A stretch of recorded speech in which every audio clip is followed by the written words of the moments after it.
It's the most talked about budget in decades, with a build-up which has seemed at times chaotic. Even today's statement from the Chancellor was messed up after the fiscal watchdog accidentally released details of the budget early.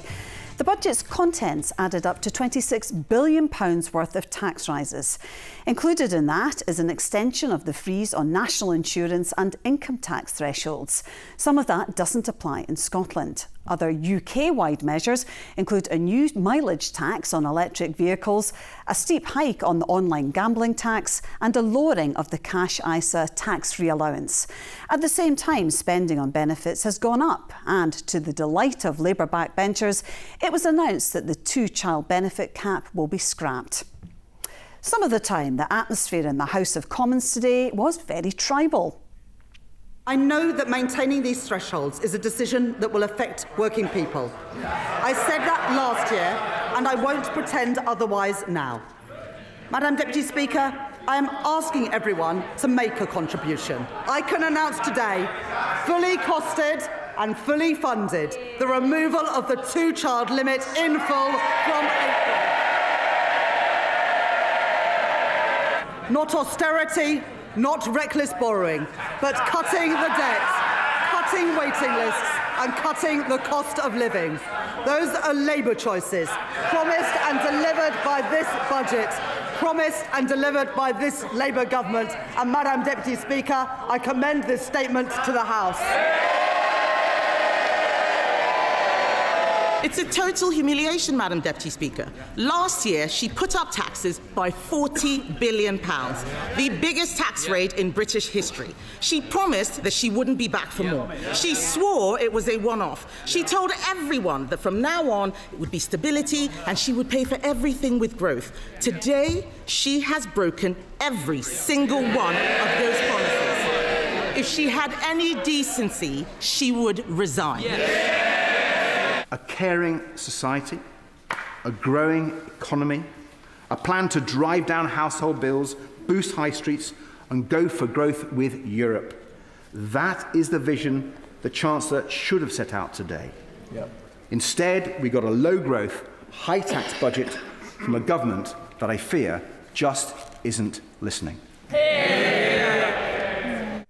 According to the Chancellor, her budget will lead to Scotland receiving an extra £820 million over the next few years. For a reaction from the Scottish Government, we spoke to the Finance Secretary, Shona Robeson. Let me start with things we welcome, of course, the two-child cap mitigation, something which we have led the way on, and it is good to see the UK Government finally be pushed into changing their position on that. As for funding, well, the total funding over the 5 years is actually less than half of the additional costs that the public sector is having to find from the hike in employers' national insurance contributions. So any additional funding is welcome, but I think we have to see it in that context. Today's budget was a big moment for the economy, but it could also have far-reaching political consequences. SV's political editor Colin Mackay joined us from Westminster. So there was so much build-up to this budget. It's finally been delivered. What did you make of it? Rona, we've talked about budgets umpteen times, and one of the things you always look for is the Chancellor pulling a rabbit out of the hat. Today there was no rabbit, there was no hat, and there was certainly no magic. This was a fairly boring budget, and that's actually pleasing a lot of the Labour MPs. That's what they wanted, because this has been beset with problems after weeks of leaks. You had the mother of all leaks today when the Office for Budget Responsibility blurted out the whole thing before the Chancellor even had the chance to stand up in Parliament. But after the budget, I spoke to the Scottish Secretary, Douglas Alexander, and obviously he thinks it's great. Douglas Alexander, after weeks of leaks, we got an almighty leak today. This has been a chaotic budget. It's embarrassing for the government, isn't it? Well, it's really a matter for the Office of Budget Responsibility that accepted that they posted documents they shouldn't have before the budget. But then we got down to the action, and what we've seen is a Labour budget delivering for the people of Scotland. £820 million more money to back Scottish public services, an energy price cut of £150 coming through next spring, and at the same time 26,000 households lifted out of poverty, about 100,000 Scottish kids helped as a direct result of the measures announced today. That's a Labour budget delivering for Scotland. 820 million in Barnett consequentials. Over how long? Till 28-29 financial years, so over the spending review period. So that's over quite a long period of time. It doesn't amount to, well, it amounts to less than 1% a year, doesn't it? Well, if you look at the amount that we've now contributed to the Scottish Government's budget... But on this one alone, it's less than 1%, isn't it? Just let me add to the point. Isn't it? It's £10 billion since July 2024 when we came to power, on top of everything else. That is comfortably, Colin, the largest settlement in the 25 years of devolution. We had already delivered £5.2 billion before this budget. We've now seen with the increase today that there will be significant additional resources available for Scotland. So there's a lot more for Scotland last year in the budget than there is this year? Yes, we've topped up the money we gave last year, but now we're looking at £10 billion more delivered by a Labour government to the Scottish Government over this period since July 24. And the two-child benefit cap was something that your MPs, your own Labour MPs, wanted in last year's budget. It was your Scottish Labour Party policy last year. The Chancellor's been dragged kicking and screaming to this, hasn't she? No, she's been entirely consistent, and she repeated that at the dispatch box today, that we had to be able to make this change on the basis of strong public finances. That's exactly what we've done. Colin, I'm old enough to remember that we froze expenditure levels for 2 years from 97 to 99, and we then lifted hundreds of thousands of kids and hundreds of thousands of pensioners out of poverty.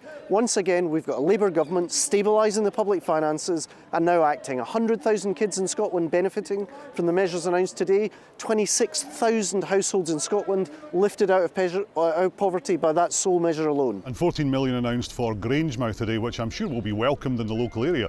But again, it's a drop in the ocean compared to the more than £400 million a year that has been lost to the economy from the closure of that.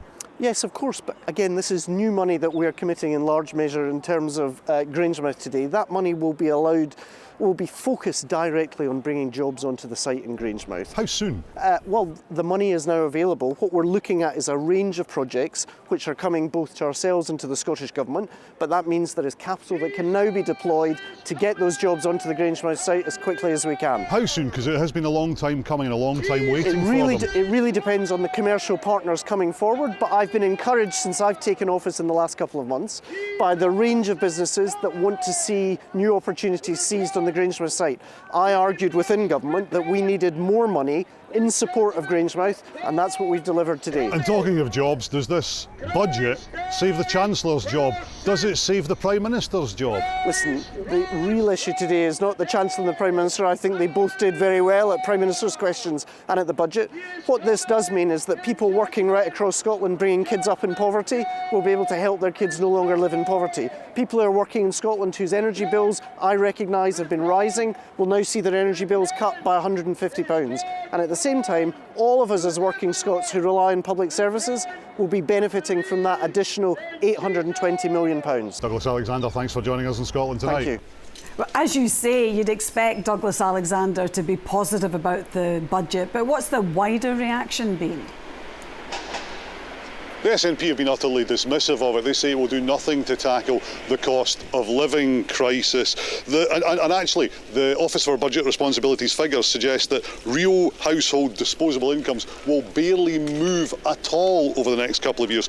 The Conservative leader, Kemi Badenoch, was absolutely vicious in her response to the budget today. She said that basically the Chancellor should be handing in her resignation. She says that her position was untenable. Looking at it beyond here, there's enthusiastic support in the scrapping of the two-child benefit cap from the charity sector. Businesses don't think this is going to do much to change growth, and the oil and gas sector were scathing as well. They had hoped for some movement on the energy profits levy. None of that at all. They say that this will do nothing to stem the flow of jobs in the North Sea. And the Labour Party has been on the ropes in recent months. Has this budget done enough to reassert its authority? I think the Chancellor got away with it today. The two-child benefit cap buys her a lot of credit with her own MPs, and that's crucial. She was applauded at the Parliamentary Labour Party meeting just after the budget this evening. The Prime Minister, West Streeting, they were all there, they were all on her side. So let's see how it lands over the next few weeks and months. I said last night that I thought her jacket was in the sugary peg. I think that peg is probably a little bit firmer tonight, but she's got a much bigger test. The Prime Minister has a much bigger test with the elections in May. OK, Colin, thank you very much indeed for joining us this evening.